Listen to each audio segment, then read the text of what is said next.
স্বাগত ডিবিসি সংবাদে আপনাদের সাথে আছি সোনিয়া আফরিন ঈশিতা। আর দুদিন পরই বর্ষবরণের আনন্দে মাতবে বাঙালি। নববর্ষ উদযাপনে চলছে শেষ মুহূর্তের প্রস্তুতি।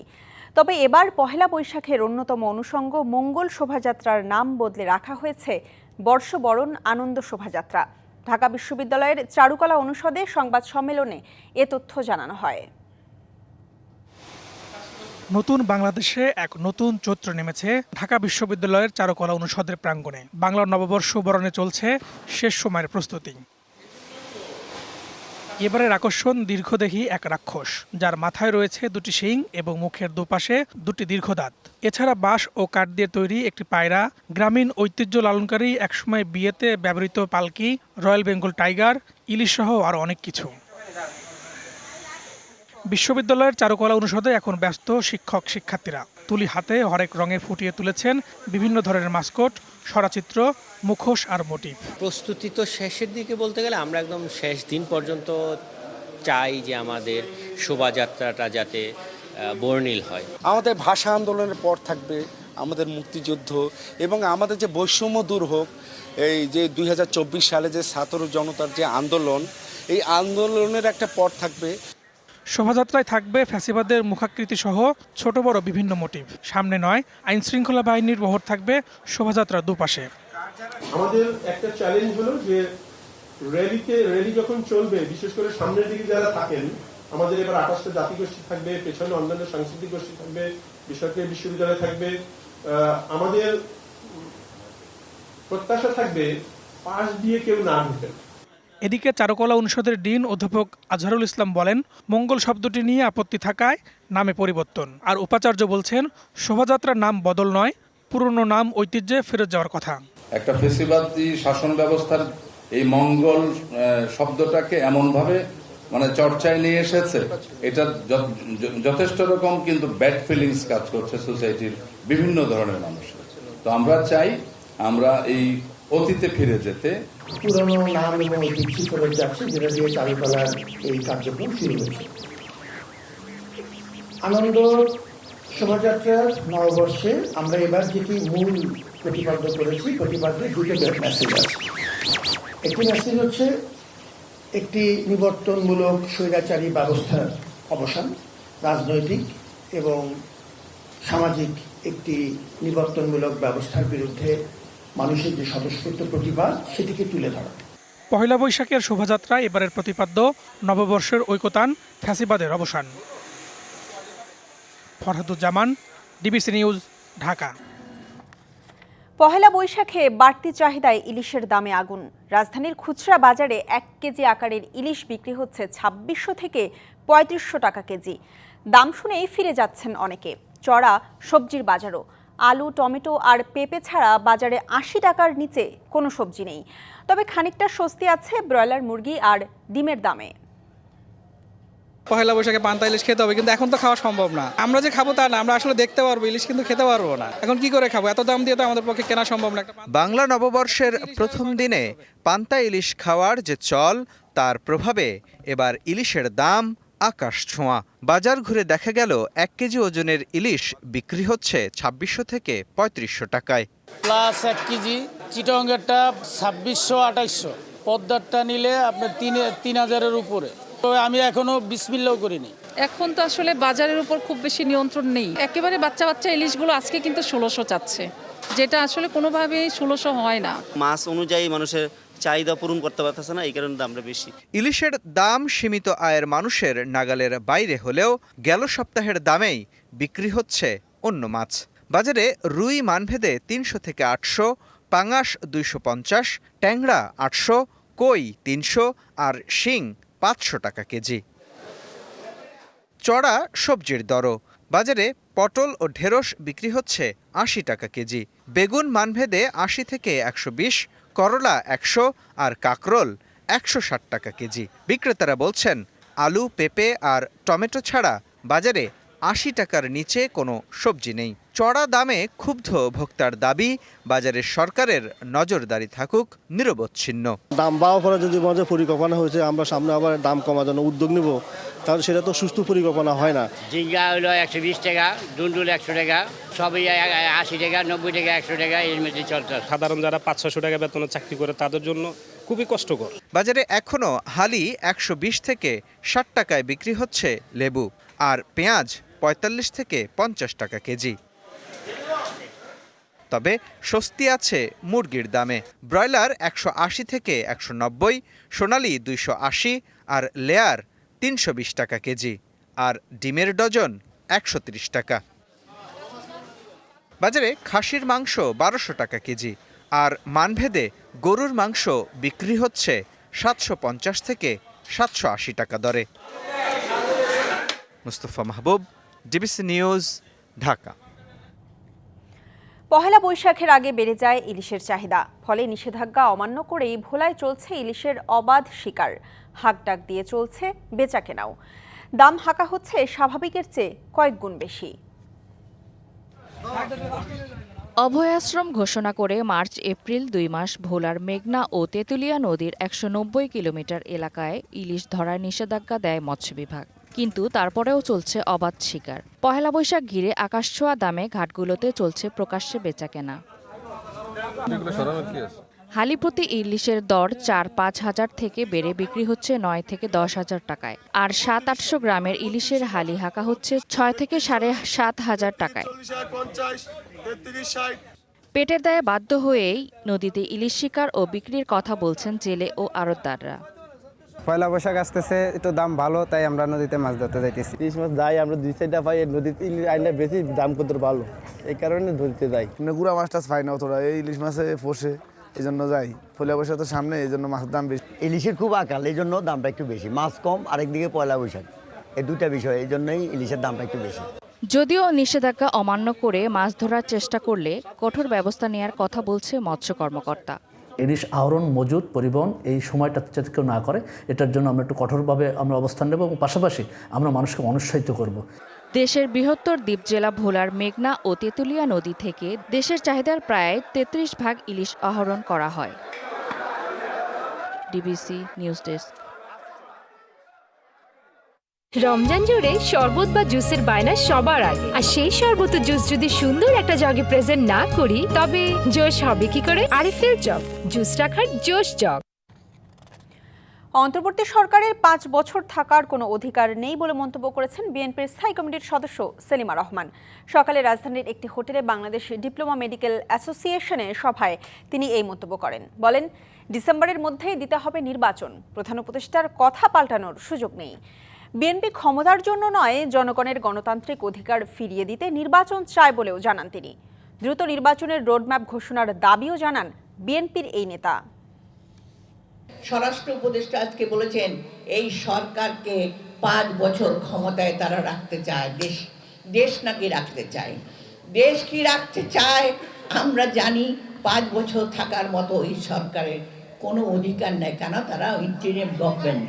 ভারত ট্রান্সশিপমেন্ট বাতিল করায় বাংলাদেশ ভারত সম্পর্ক আরও সংকটে পড়ল বলে মনে করেন আন্তর্জাতিক সম্পর্ক বিশ্লেষকরা। আর এখনও ভিসা কেন্দ্র না খোলার বিষয়ে পররাষ্ট্র উপদেষ্টা বলেছেন, ভারত ভিসা না দিলে অন্য দেশে বাংলাদেশের নাগরিকদের প্রয়োজন মেটানোর বিষয়ে সহযোগিতা করবে সরকার। বিমস্টেক সম্মেলনের ফাঁকে প্রধান উপদেষ্টা ভারতের প্রধানমন্ত্রীর সাথে বৈঠকের পর আশা করা হয়েছিল দুদেশের সম্পর্কের স্থবিরতা কাটবে।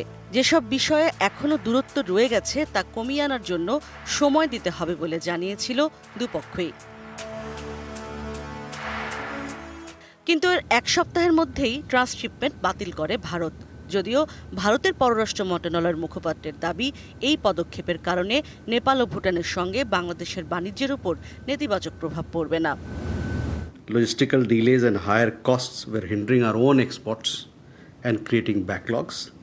ভারতের সাথে সম্পর্ক ভালো হলো কিনা তা বোঝার একটি নিয়ামক ছিল ভিসা খোলে কিনা দেশটি, কারণ 5ই আগস্টের পর থেকেই বন্ধ ভারতীয় ভিসা সেন্টার।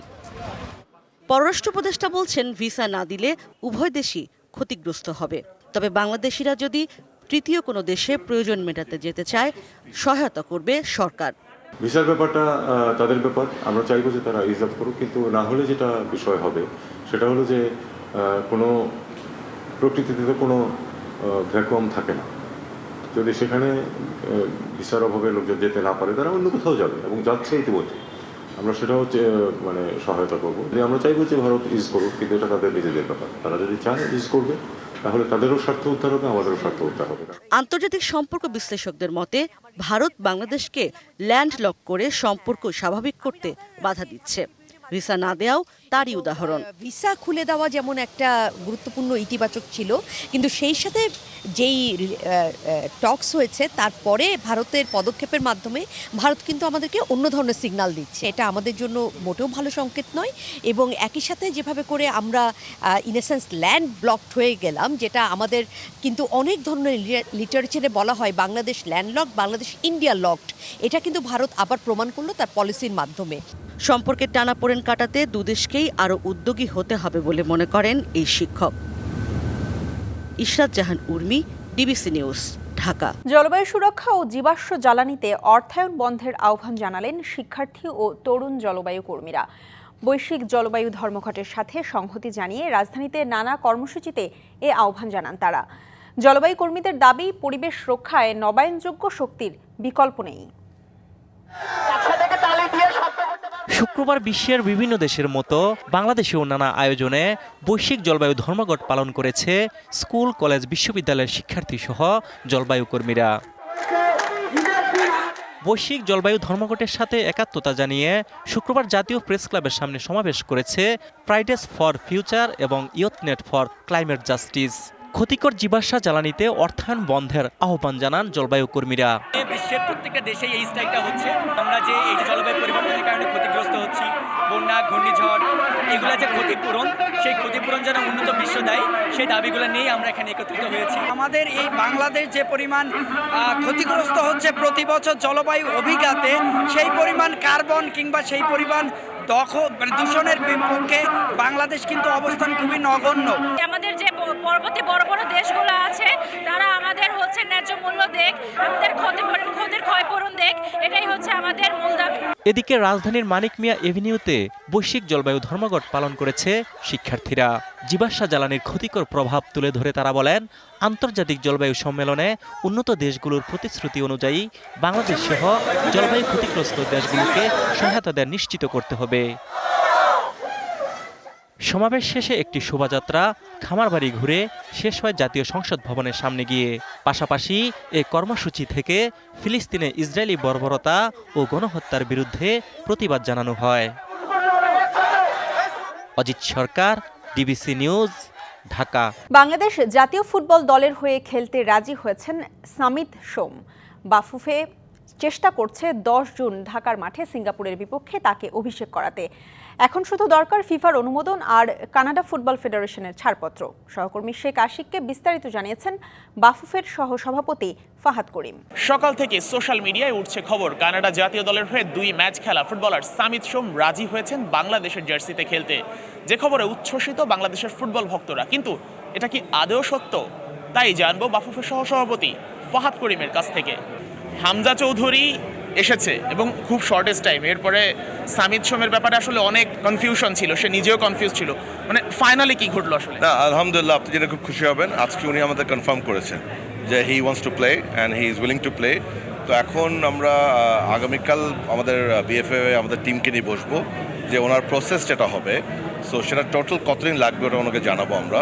সো এখানে দুটো ধাপ আছে। একটা হচ্ছে আমাদের সরকারের, মানে আমাদের তরফ থেকে, যেটা হচ্ছে ওনার জন্ম নিবন্ধন এবং passport. So that is definitely আমরা ফাস্ট ট্র্যাক করবো। বাট ফিফার সাইডেও তো ইস্যু আছে, সো ওইটা তার আমাদের হাতে নেই। বাট ডেফিনেটলি সেখানে আমাদের সভাপতি তার রোল প্লে করবে। সামিত সোম কিন্তু অলরেডি 2টা ম্যাচ খেলেছে কানাডার হয়ে। এইখানে কি একটু জটিলতা আছে কিনা? না, আমার জটিলতা না, এটা প্রসিডিউরাল ইস্যু। উনি দুটো ন্যাশনাল টিমের FIFA exhibition batch, lot of FIFA official friendly, but তার আগে কিন্তু উনি এইচ ভিত্তিক দলে, কানাডা জাতীয় এইচ ভিত্তিক দলে 2বার খেলেছেন। সো ইয়েস, ওখানে আপনার ফিফার রিকোয়ার্ড পারমিশনস বলেন সব কিছু লাগবে। সামিতের পরে পাইপলাইনের কারা আছে যাদের ন্যাশনাল টিমের জন্য আমরা কিন্তু আর করার কনসিডার করছি না এই মুহূর্তে। ন্যাশনাল টিমের জন্য যারা আছে তারা already more or less selected বলা যেতে পারে ফর ক্যাম্পিং। বাট আমরা ইউথ টিমগুলোর জন্য ডেফিনেটলি কাজ করছি। টপ লাইন আমরা এখন হামজা শামিদ এই দুজন। কোনো আপডেট আছে? আমাদের কাছে কোনো আপডেট নেই, বাট যখন ক্যাম্পে ডাকা হবে তখন ওটা হেড কোচ ডেফিনেটলি সিদ্ধান্ত নেবে। ধন্যবাদ, thank you. Sheikh Ashik, DBC news, Dhaka. মার্কিন প্রেসিডেন্ট ডোনাল্ড ট্রাম্প চীনা পণ্যে শুল্ক বাড়িয়ে 145% করা সিদ্ধান্তের কড়া জবাব দিল চীন। স্থানীয় সময় শুক্রবার বেইজিং মার্কিনী আমদানি পণ্যের উপর শুল্ক 125% বাড়িয়েছে। এই পদক্ষেপের ফলে দুই দেশের মধ্যে বাণিজ্য যুদ্ধ আরও তীব্র হওয়ার আশঙ্কা করছে বিশেষজ্ঞরা। ৭৫টিরও বেশি দেশের ওপর পাল্টা শুল্ক ৩ মাসের জন্য স্থগিত করেছে যুক্তরাষ্ট্র। তবে চীনের ক্ষেত্রে শুল্ক নীতিতে কোনো পরিবর্তন না এনে বরং ১৪৫% ঠেকিয়েছে ট্রাম্প প্রশাসন। এবার এর কড়া জবাবে নতুন করে মার্কিন পণ্যে ১২৫% শুল্ক বাড়িয়েছে বেইজিং।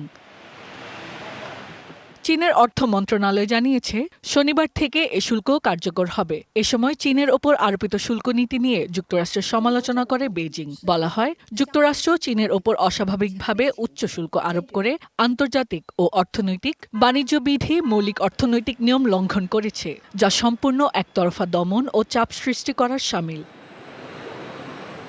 মার্কিন শুল্ক নিয়ে চীন ভীত নয় বলে মন্তব্য করেছেন চীনের প্রেসিডেন্ট শি জিনপিং।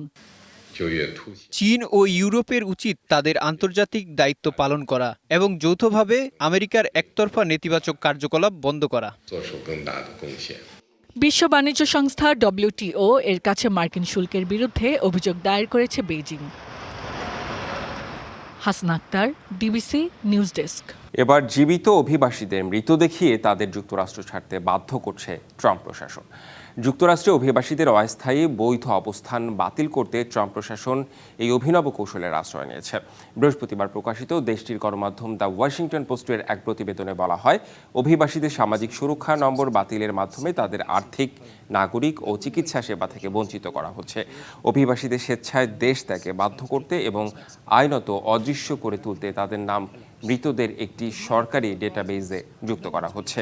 এর ফলে তারা সামাজিক সুরক্ষা নম্বর ব্যবহার করতে না পারায় ব্যাংক অ্যাকাউন্ট খুলতে, চাকরি পেতে, চিকিৎসা নিতে, কর রিটার্ন জমা দিতে বা সরকারি কোনো সেবা পাচ্ছেন না। মানবাধিকার সংগঠনগুলো একে নিপীড়ন বলে আখ্যা দিয়েছে। চলতি সপ্তাহেই প্রায় ৬,৩০০ অভিবাসীর নাম এই ডেটাবেজে যুক্ত করা হয়েছে বলে জানিয়েছে দ্য ওয়াশিংটন পোস্ট। যদিও মার্কিন প্রশাসনের দাবি, তালিকায় নাম থাকা ব্যক্তিদের অনেকেই অপরাধী এবং সন্ত্রাসবাদের সঙ্গে সংশ্লিষ্টতা রয়েছে।